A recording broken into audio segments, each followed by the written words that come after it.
Вітаю, гэта выданне навіну на Белсаце і я іх вядоўца Наста Печанькова.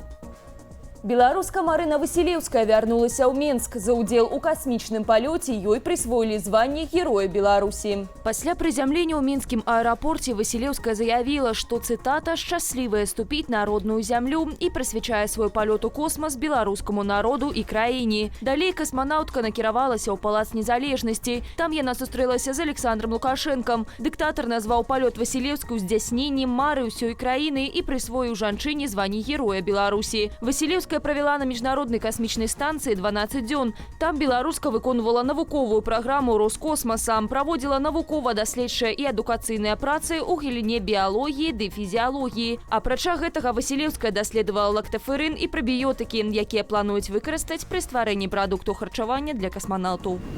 Франка-вячорку будуць судзіць завочна. Пракуратура накіравала справу ў дачыненні да радцы Светланы Ціханаўскай у суд.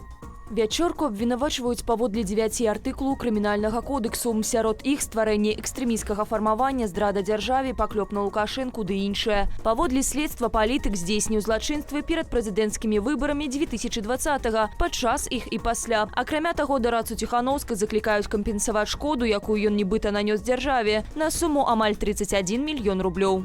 Расія зноў нанесла масаваны удар па энергетычнай інфраструктуры ўкраіны. У Харкаўскай вобласці ў выніку атакі 200 000 чалавек засталіся без святла. Паводле прэзідэнта Украіны Уладзіміра Зяленскага па тэрыторыі дзяржавы выпусцілі 40 дронаў і 40 ракетаў. Частку з іх удалося збіць. Асноўны удар прыйшоўся на Харкаў, аднак адчувальна пацярпела і энергетычная інфраструктура ў Львоўскай, Запарожскай і Кіеўскай вобласцях. Гэтак дроны пашкодзілі падстанцыі Укрэнерга ды аб'екты генерацыі. Сярод іх Трыпольская ТЭС, самая магутная электрастанцыя ў Кіеўскай вобласці. Кадры пажару на ёй публікуюць у расійскіх тэлеграм-каналах.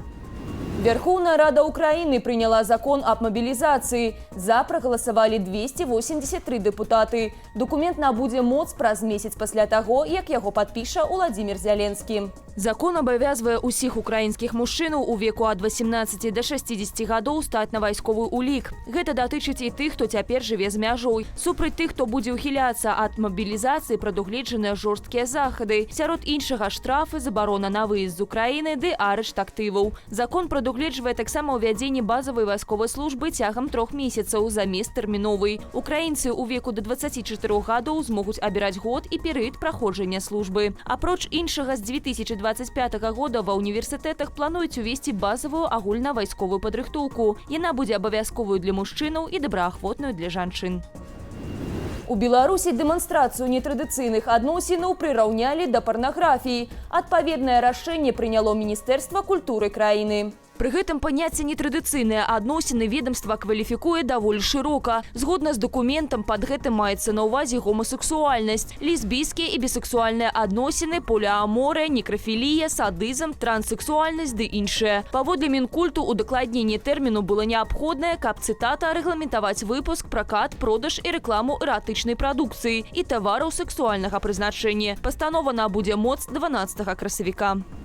У Беларусі працягваюць барацьбу з непажаданымі артыстамі, што, праўда, гэтым разам з расійскімі. Адмены канцэртаў некалькіх выканаўцаў дамаглася праўладная актывістка Вольга Бондарова.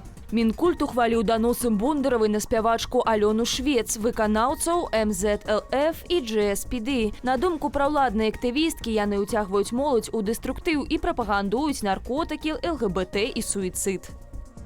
Мы дзякуем Міністэрству культуры за гэты адказ. Ён асабліва важны цяпер, калі нашу моладзь спрабуюць уцягнуць ва ўсялякі дэструктыў і справакаваць на агрэсіўна-дэвіянтныя паводзіны напярэдадні выбараў прэзідэнта.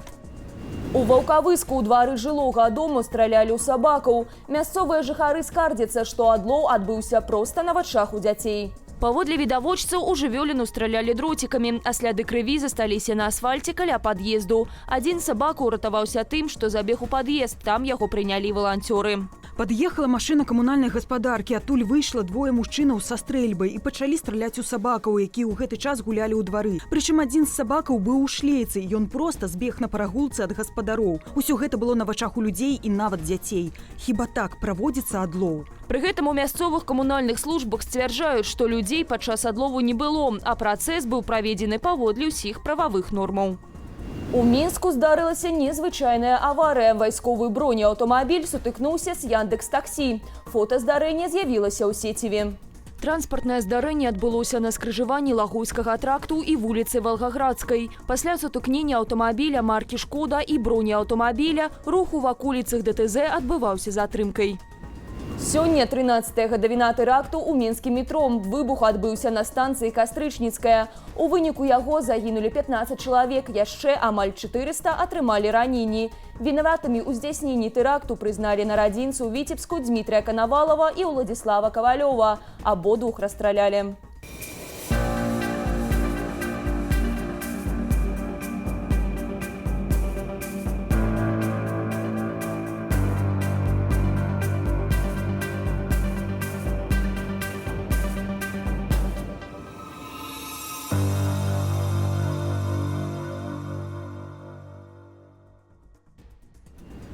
На гэтым я з вами развітваюся. Захвочваю ставіць лайки, каментаваць і дзяліцца нашым выданнем, калі гэта для вас бяспечна. Асноўныя падзеі дня глядзіце ў аб'ектыве. Усяго вам добрага і беражыце сябе.